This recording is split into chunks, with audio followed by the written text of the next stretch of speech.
Hello again, and good day. Today, the footage will be another all-day footage from back working on the Cottonwood logs. I'm going to be spending most of the time focusing on using the edging mill and then using the Alaskan mill to cut 1-inch boards for siding. And it was a good thing to do, it was a good thing to have, but man, I'm sure glad we've been able to get a bandsaw mill by this time.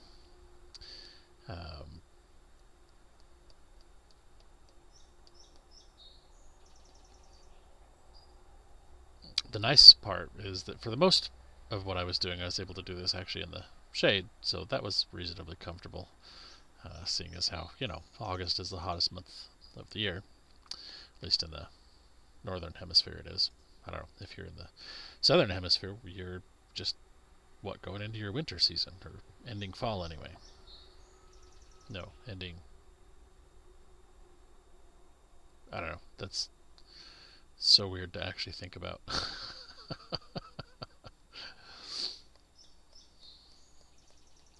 So, yeah, the footage is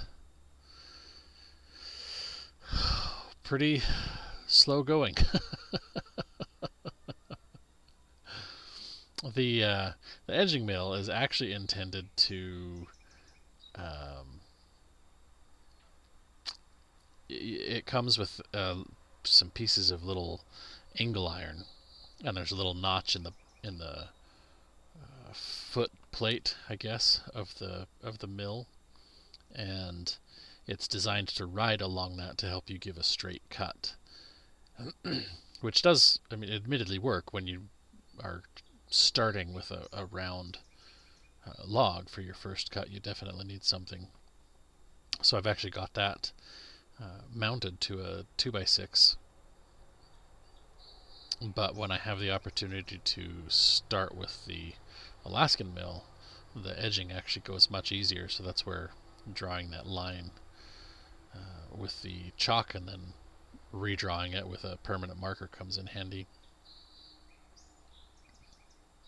The only challenge with it is that as the as the chain is continuing to spin, it pulls the sawdust up on the far side of it. So as I'm going forward, it's constantly throwing sawdust on top of my mark, which is why you saw I had to pause and kind of brush things off a little bit every now and again. But it does work quite well, and it does what it's intended to do. It's definitely a lot faster to set this up and run this down the sides of the log once you get the top flat than it is to try and roll the log and set up the whole Alaskan mill all over again using the rails. So I tend to only use the rails for that very first cut, and then whenever possible I use the edging mill to run down and clean up the sides so that I get my cant that way. And then I just mill all the way down and end up with the offcut as the last piece, on the ground when I'm doing the Alaskan mill setup.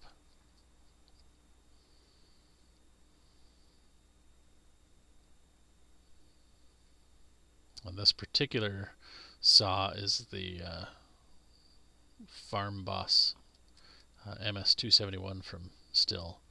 And I'm not a Still fanboy per se, but since I don't have a Husqvarna dealer around me, it is what it is. And something like this isn't something that I would want to purchase from, like Home Depot or Lowe's or something like that, one of the big box stores, because they don't do service on them. And so by knowing where my dealer is, I actually know where I have to go for questions and training and parts, and if I, heaven forbid, have to take it in and actually have it worked on because it's something I can't figure out, then I know where to take it. And contrary to what a lot of people seem to think online, I got a better deal at Service Saw here in Chehalis than I could have at Home Depot or Lowe's or Ace. In fact, our local Ace store doesn't even sell gas chainsaws, mostly because they don't want to take them back for returns and potential problems. That was just something that the owner of the store wanted to get out of, and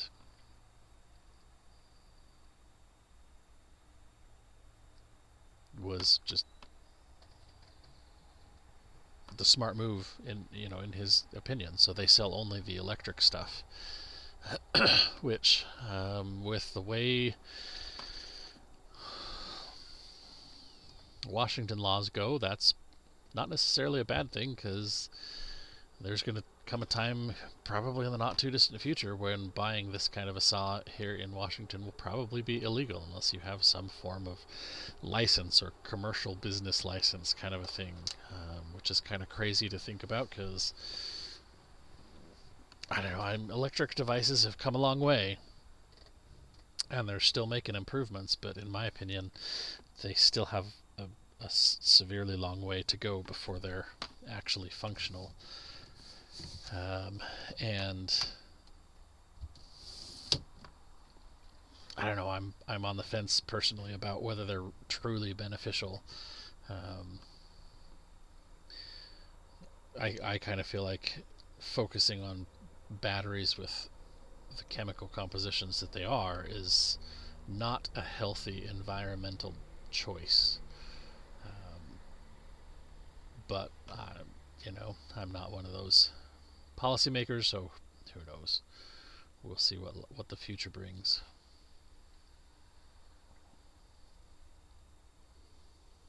It'll be pretty sweet if they can figure out how to make a battery that doesn't involve toxic metals that will invariably end up poisoning our landfills. So I think a better alternative would be to figure out a way to run engines on a safer fuel, that's a reusable fuel. Like, figure out how to run them on ethanol made from corn better instead of running them on gasoline. I think that would be a smarter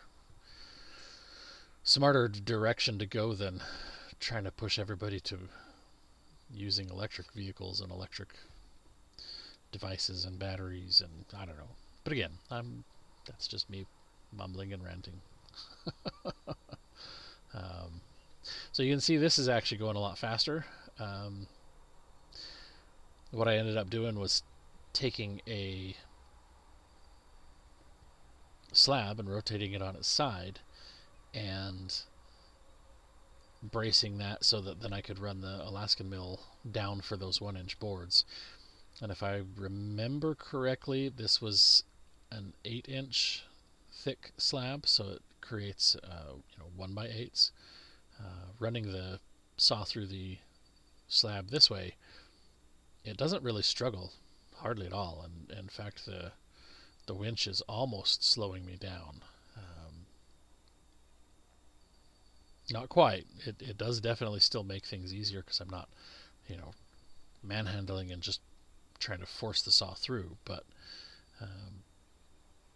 if I did force the saw through, in fact I don't know if I got it on video or not, but at one point I did try that, and I made a couple of passes just pushing the saw, and made a couple of passes pulling it with the winch, and the winch was faster, but only slightly. The biggest difference was that the winch was easier. It was definitely more comfortable and less strenuous on my back and arms.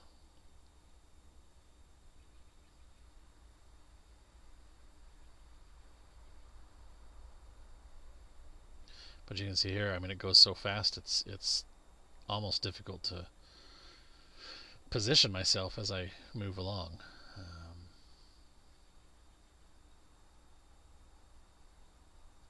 I've thought about getting, at one point, we talked about getting a longer bar, because you can get these up to like 6 or 8 feet or something crazy like that. And when they start to get that long, they're actually designed to put a secondary saw head on the back side of it. So you've got one saw head basically pulling the chain through the log, and then you've got another saw head essentially pulling the slack from that saw head. And I've wondered often how that actually works. Like, do you just have to put them both wide open for the entire time you're doing that? Which you pretty much are anyway, but I don't know.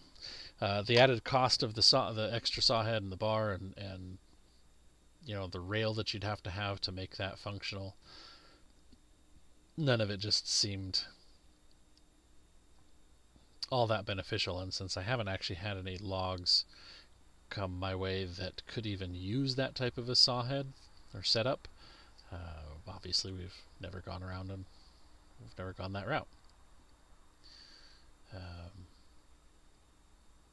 This little 660 is just about the right size, I would say. I mean, it could, when I'm doing like the first few cuts and I'm doing full width logs, especially, it could definitely use a little bit more power to pull the chain through. But for the most part, it actually does a fantastic job for what it's intended to do. And being that Farmer Tech version, the clone of an older version, the only real problem I've ever had with it is that sometimes I end up flooding it because I don't close the throttle and give it an extra rip, and then the issues that I had with the muffler, but replacing that muffler with an actual still part, that was actually a surprisingly crazy thing. When I got the brand new still version of the muffler and compared it to the old version that came on it. Now, admittedly, the old version had been heated and the metal had, been worn out a little bit. Clearly, had been melted a little and broke down. So there was a little bit. There's at least some weight loss there from running it. But the fact was that the new version was easily 2 or 3 times, and I wish I had actually weighed the two. But by the time I thought to weigh it, it was already on the new one was already on the saw, and I don't want to take it off just to do that. But yeah, it like you could easily tell that holding one in one hand and holding the other in the other, it was quite noticeably heavier. When you get down low, like that last cut there, that's when it starts to really get awkward.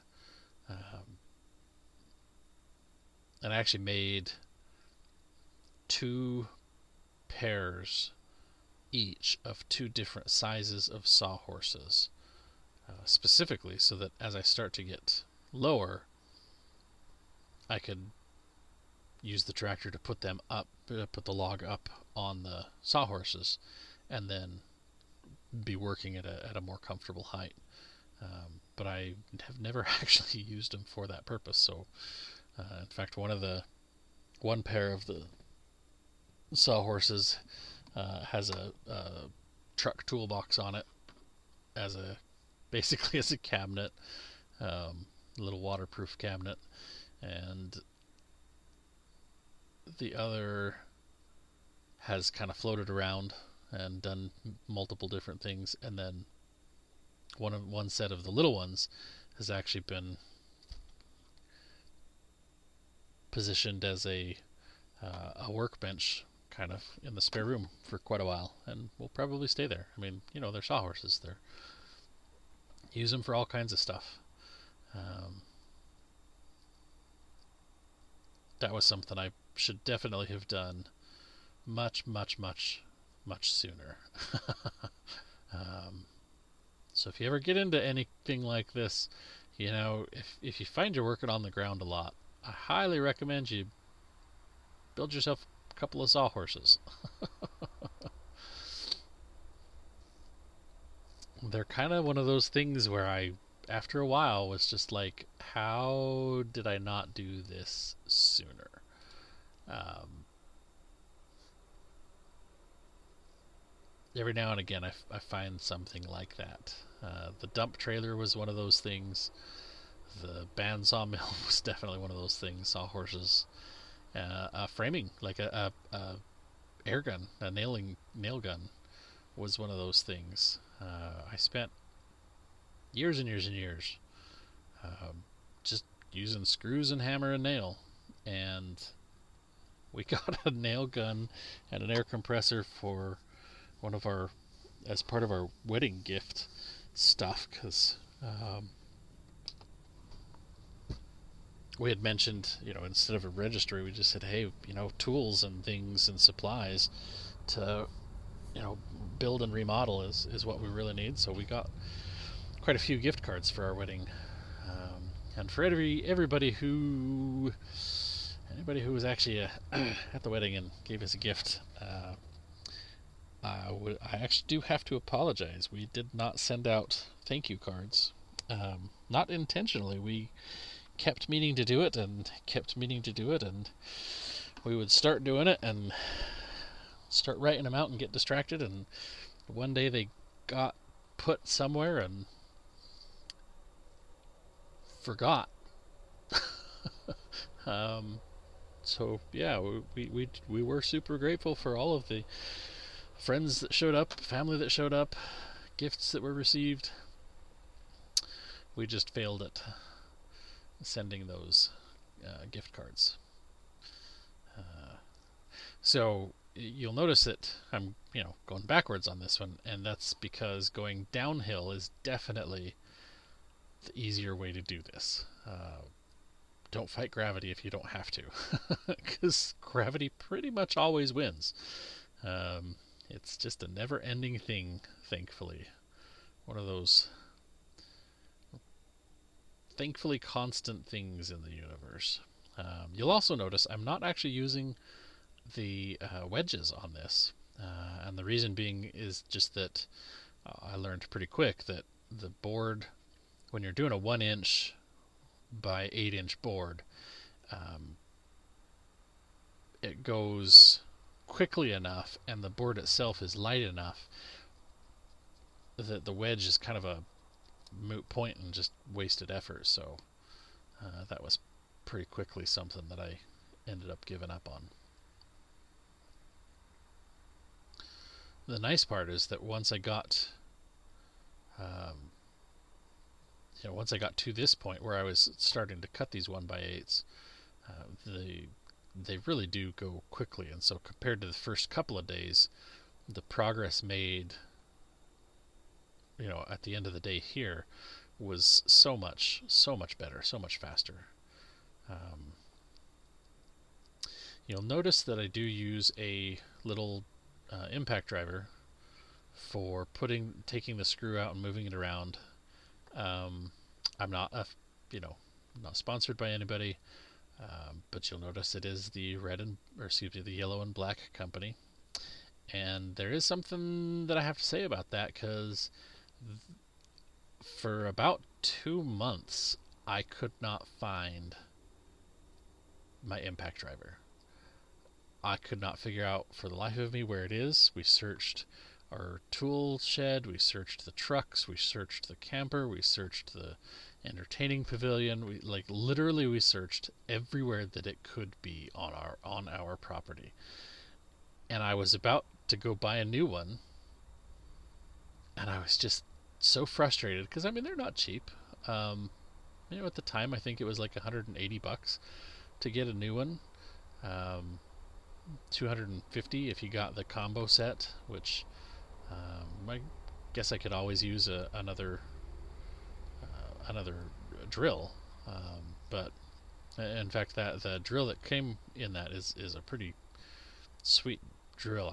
I've actually hurt my wrist several times because I'm drilling a screw, like one of the construction screws in, and um, it starts to torque that down and yanks on my wrist. It's got some power to it, that's for sure. But anyway, I couldn't.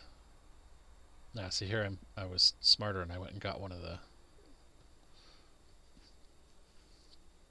firewood log chunks to elevate that up. But yeah, I could not for the life of me figure it out, and it seriously had been like 6 or 7, maybe 8 weeks, because we'd gotten through the summer heat and gotten to the point where it was starting to rain often. So it was probably the end of September or early October, and I was resigned to the fact that I was just going to have to go buy a new one, and I was just trying to think one last time, what was the last thing I was doing that I remembered using, hi kitty, that I remembered using it with. And I thought, I know I used it when I was drilling, when I was milling, I mean. So I went and searched the truck again and searched where I'd stored all my milling supplies, and I thought, I don't remember seeing it since I was at Joe's last time. And so it was like, I don't know, 8 o'clock at night or something. It was after dark. And I thought, hey, I'll just shoot him a text. And so I just said, hey, if you happen to be over where I was milling, if you let me know if you see an impact driver over there. And he texted back that there was.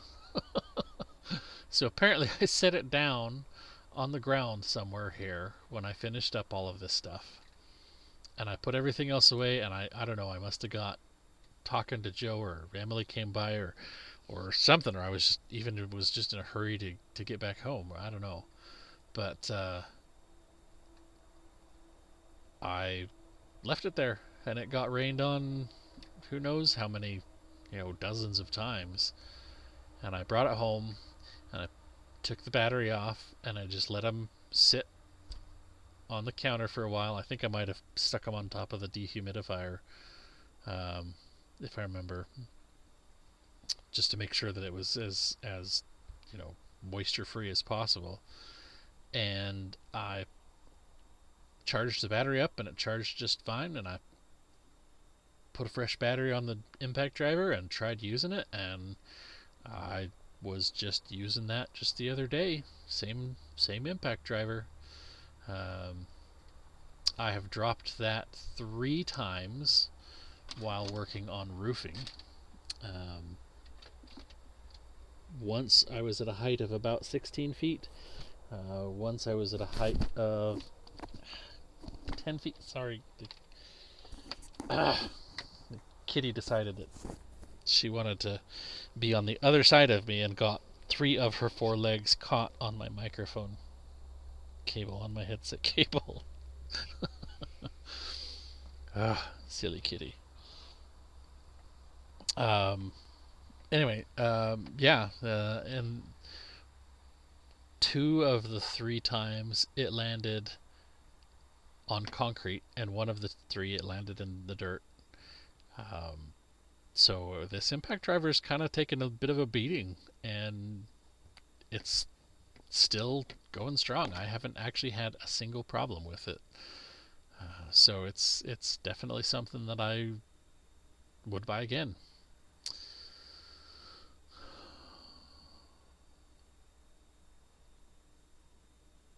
That was a frequent, regular thing. That's the downside. It's the definite downside to using the 660, is that it goes through a lot of fuel.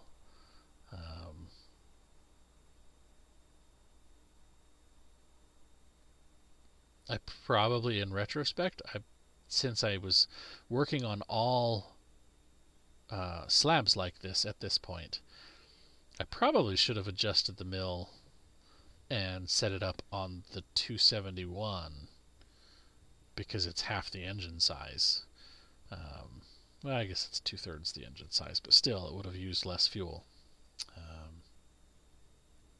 But then, I don't know, maybe it wouldn't have saved me anything.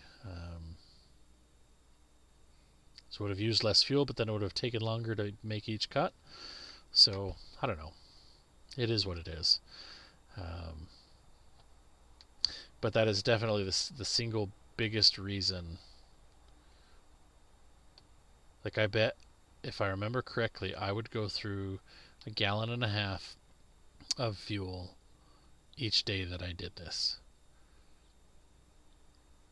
And on the bandsaw mill, I could have milled all of these logs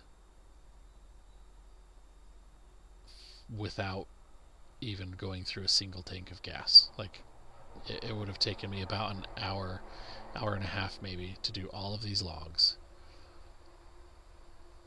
Well, maybe 2 hours, because I was doing, 1-inch cuts.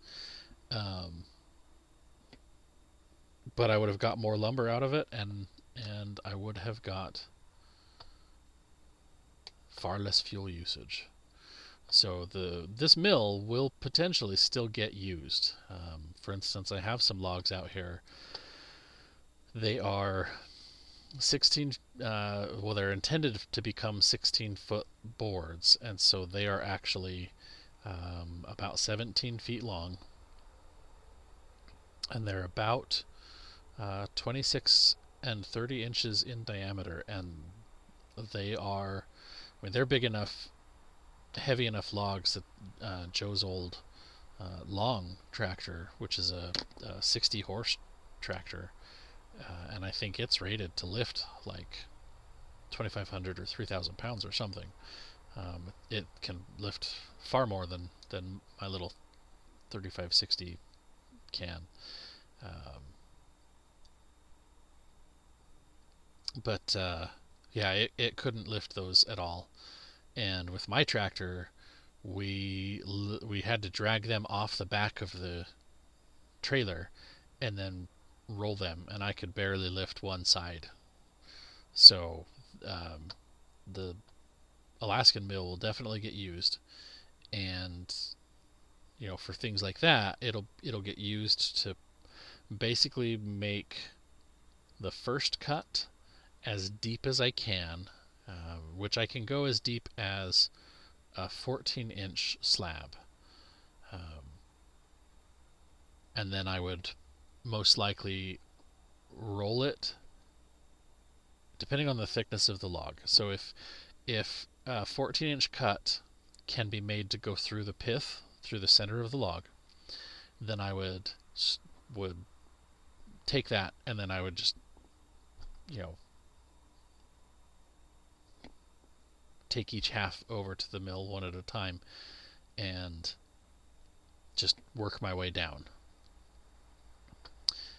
If it won't, which like I said, I've got one that I'm pretty sure, if I remember right, is 30 inches at the butt. That one I would basically set it to where I'm like an inch, maybe 2 inches above the pith, and then work my way through the log, and then roll it over and do the same thing. So I end up with 3 pieces. But that way I'm minimizing the amount of time I'm spending on the Alaskan mill, and I'm minimizing the amount of time I'm spending with a 1/4-inch kerf,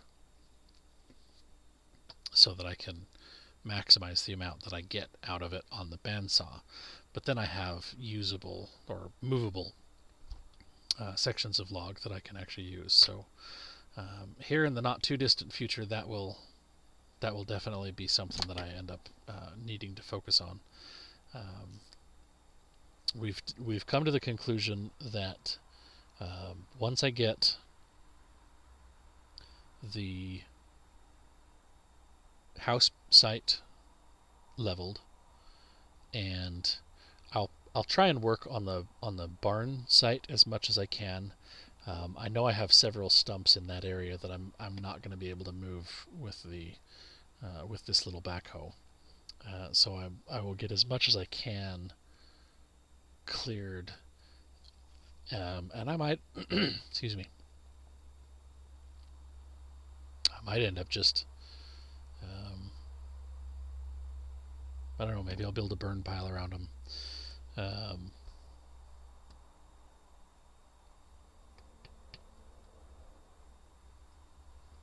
well, no, because I have to build over it. I can't leave the roots under there. No, I've got to actually remove the stump. So anyway, I'll do as much as I can on the barn site, and then I'm going to finish the road that goes up and across the house sites and down so that it comes back and around. And we've decided that once we get all of that done, then it'll be time to try and sell this tractor, and hopefully get an excavator, and depending on how finances and the future holds at that point, then get a larger tractor, one that can lift at least 2,500 pounds at the front end, and probably be in the 60-ish horsepower range, which is, what we originally tried to buy in the first place. But, it is what it is. So, yeah, that'll be an interesting thing.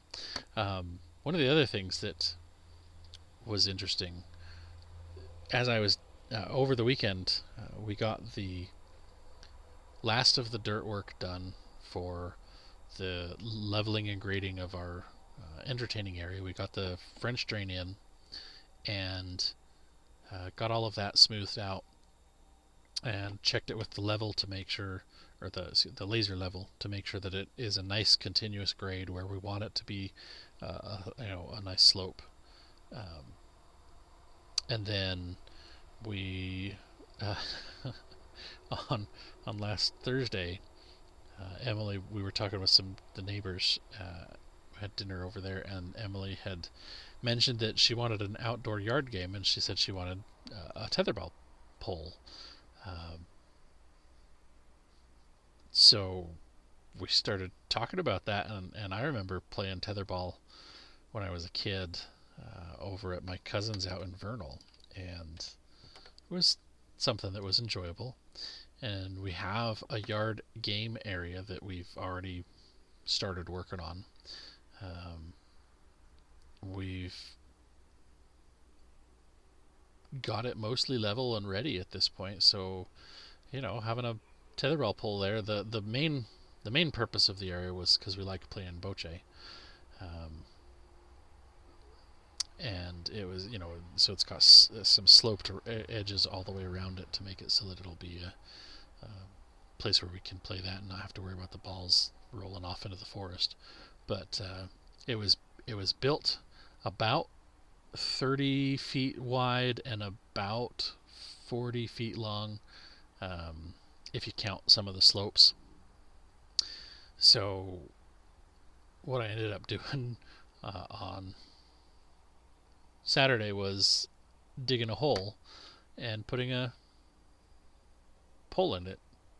It's got a eye hook or eye loop on the top, about 6 inches down from the top, so that we can use that for tetherball. And then I ended up actually putting 2 more, so they will be located 2.5 and 5 feet off the ground, so we can play badminton.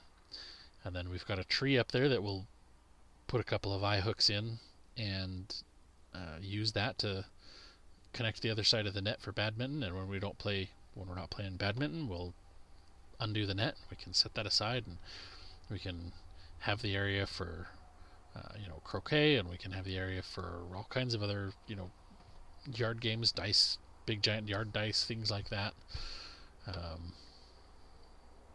As I was digging the hole, though, I ended up hitting some clay, and not just any clay. Like, this is like really nice, almost completely pure modeling clay. In fact, Emily started playing with it and modeled a little dice cube, made a little heart, and a little wolf head bust, howling at the moon kind of a thing. Like it's really nice clay. So we ended up actually taking all of the clay that I got from the hole, which I got about, it's a 30-inch hole, and I got about 8 inches down, and then it was pure clay from then on. And so there's a fair amount of clay there. We ended up spreading that out across our outdoor kitchen sink with some cardboard on it, and just to help. Well, theoretically it was to keep the clay separated from the stainless steel countertop, but I realize now that probably didn't matter. Anyway, so we're letting it dry, then we'll crush it up, and I'm curious to see how pure it really is.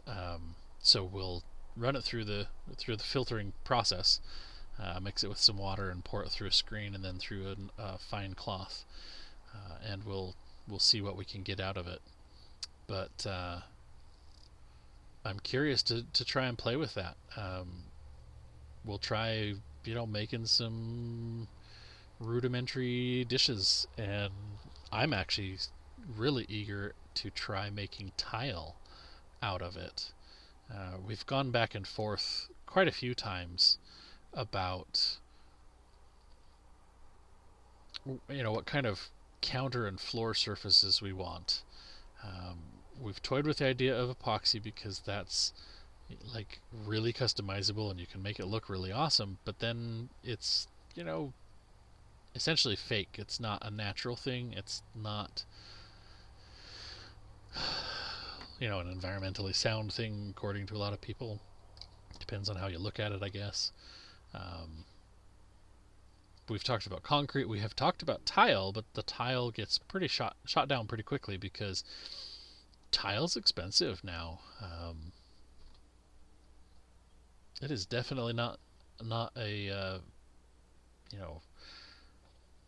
a cheap thing, and it's not a affordable thing if you're trying to do a small budget build, which is the whole reason for doing all of this.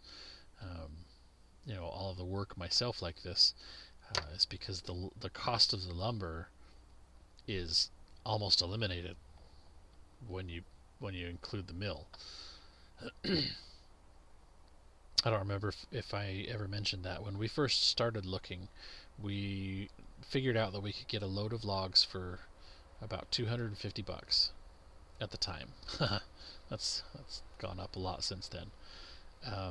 But I sat down and I figured out the size of the logs and calculated with some spreadsheets and mapped out how I could best cut the lumber out of those logs.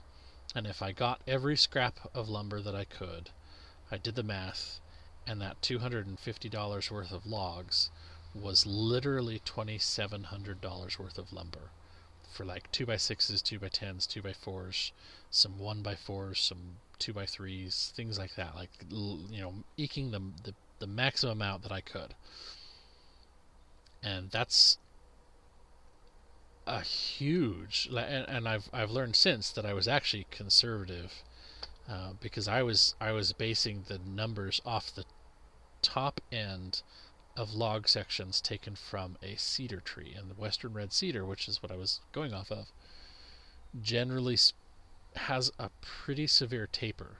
So theoretically, if I have a 16-inch log, which is what I was calculating with, 16-foot log, and it's a 24-inch at the top, it's probably 32, maybe even 34 inches at the bottom sometimes. Like I said, cedar apparently has a really, really big taper.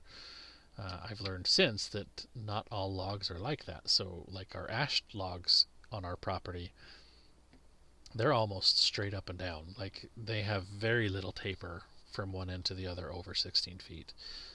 The Doug firs that we've gotten have had, only an inch of taper over 12 or 16 feet. So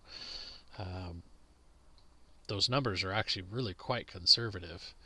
But the fact is that we figured out, okay, based on this, one load of logs will do so many, board feet for what we need, and we recalculated that later after we got here, and we'd bought our first load of logs, and that actually cost us um,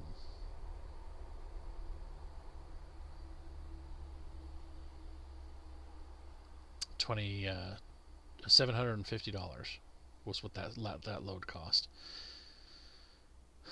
Um,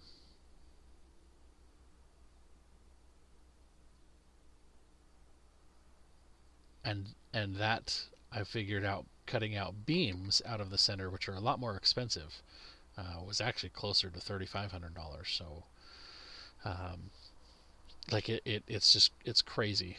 We figured with the barn, the mill has already paid for itself by the time we get to that point. Um, so what I'm pausing here to show, I'm bringing home the boards, and I'm gonna go and unload them.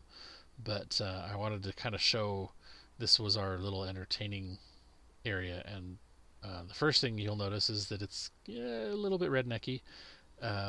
It is what it is for what we had.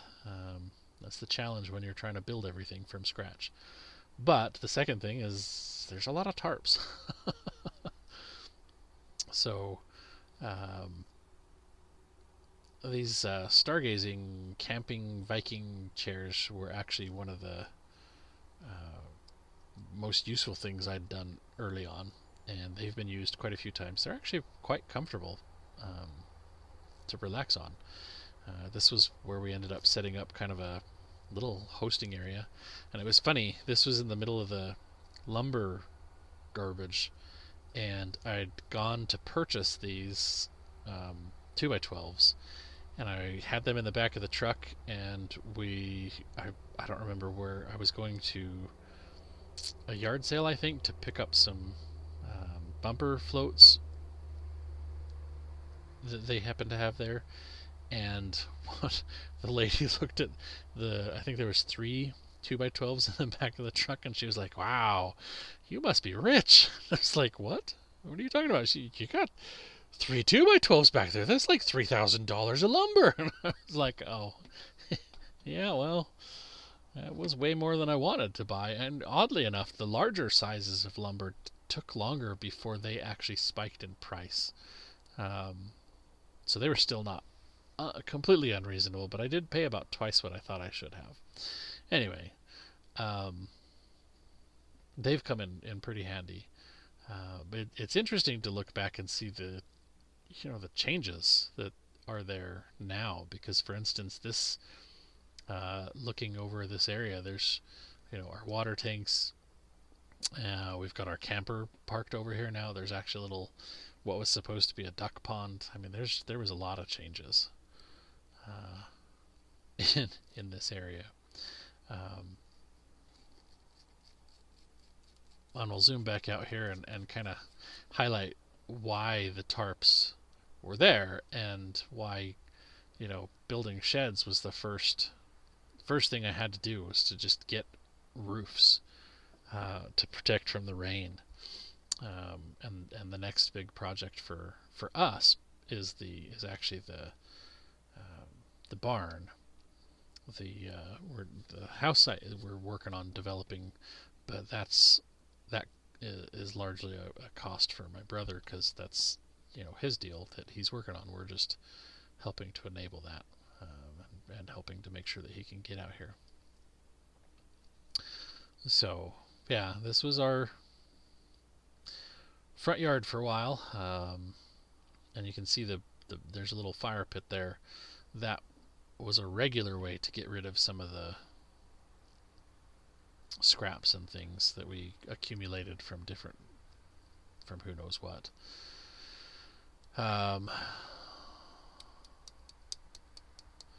Yeah, so the next thing to show off here is that this black tarp area is that's our covered storage version 2.0. The first version was in that spot, and this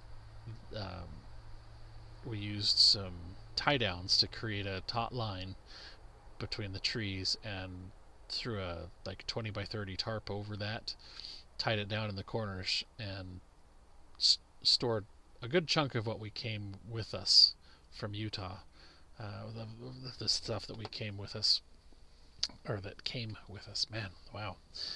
Anyway, it got stored under that tarp for the first year or so, and then after we'd been here for a little while, the friends that were storing most of our important stuff that we couldn't bring with us at the time were getting ready to remodel their basement, and they needed all of that stuff out. So we ended up having to take a trip to Utah and kind of create an emergency scenario where we brought that all back. So we figured, hey, at this point I've got this concrete pad poured. Let's just go pick up some shelves, and we'll make some shelves and set everything up and get everything off the trailer, and then we can do what we got to do, and we'll just cover that. So we ended up wrapping everything with 6mm vapor barrier to protect the walls from the rain, and then a couple of 20 by 30 tarps over the top, and everything was tied down with paracord and taped as much as we could to keep everything sealed. We left little vents in the corners where the tie down straps came through, and that was our storage for about the next year or so. We ended up having to build what we call now our tool shed down the road a little ways, and once we had that built, we could then undo all of the tarps here, get everything into that shed, because now that had a roof, and then that had just same vapor barrier walls for a long time. There's actually a couple of sections of it that I still need to go out and actually put some siding up, but the roof was the important part. And then we got the pavilion area built here, and I mean, it's kind of crazy to look back and see, this in between the shed and the big tree there to the left is where the spare room trailer is currently parked. Behind that is where our fire pit is now, and we had a fire pit here originally, but when we got the tarp tent set up, we kind of quit building fires in this area behind that tarp tent because I was worried about embers. Last thing you want to do is have a campfire and have something float up and fall on it and put a hole in the roof, and next time it rains, now the tarp on the top, the post tarps on top, are completely useless. So that would have been a bad thing. But over here on the left side of the screen, where that's the 4x6s that I have just milled in the last couple of videos, right where that is now the road going up to the house site. There's Charlie's doghouse behind the gray tarp there, and yeah, each tarp has its purpose. So we'll zoom back out here and kind of go over them, I guess. It definitely looks better nowadays, but it still feels cluttered, if you asked Emily, or even if you ask me, just because we don't have that barn yet to store everything. So this over here on the left is my engine stand and hoist. It's kind of been sitting there because I don't really have anywhere to work on a vehicle. But this was our first attempt at scything hay, and we tried to cover it with a tarp to keep it dry, and we pretty much failed. We have a tarp. This is a big tarp, and so there's tarp on the ground with hay on top, and then tarp wrapped around that, and then we tried to tuck the tarp up the sides, but it ended up trapping moisture inside of it instead of keeping it dry. So that's why we've had a couple different versions of little hay sheds, but then we've got both of our ATVs covered. On the one hand, that was a good thing because it did keep the rain off of them. On the other hand, it was a bad thing because it just blocked moisture under them and allowed a place for mice and rats to go. So we actually no longer keep them under a tarp because it just proved to be problematic. Behind this first ATV, we actually have a full range and a washing machine that we got so that we could get things set up. And then over here on the right, you can see a little bit of the tarp there. That's actually the first version of our attempt at home water storage, using a IBC tote and a well pump that we got from Harbor Freight, because they were the only the only store we could find that actually sold anything like that. Yeah, and see here you can see I'm building that tool shed. That's what I brought a lot of this lumber over here for. And so again, it's kind of crazy to see the differences with how things are. You can see there on the left those two barrels. Those were the first version of our transfer tanks so we didn't have to move the camper as often. But then over here is where our bandsaw mill now temporarily lives. And so there's a whole clearing over there that was set up, and I've got some spot cleared back here towards these trees in the back. That is where I've started to store my pallets of lumber after I mill them. Again, temporary. The plan is to build a 12 by 16 pavilion cover there, because we've got a tent camping area back here that we've started creating. This is where we have we call it our private fire pit. So when it's just us and we're trying to just relaxing and actually trying to cook around the fire pit, this is where we have that. And then this other entertaining area is kind of what we call our public fire pit. So yeah, but up here is where we cleared and leveled a site that we were going to build a cabin and ended up deciding not to. So that's Emily's flower garden, or she calls it her secret garden sometimes, because it's kind of hidden and out of the way. And then over here off on the right is actually the west side of where the barn is going to be. And so that's where I need to get some clearing done, but need an excavator to do it. So but it is what it is. That's the footage for today. So as always, thank you for your time. Thank you for watching. God bless you and yours. I hope you are able to stay safe and healthy out there.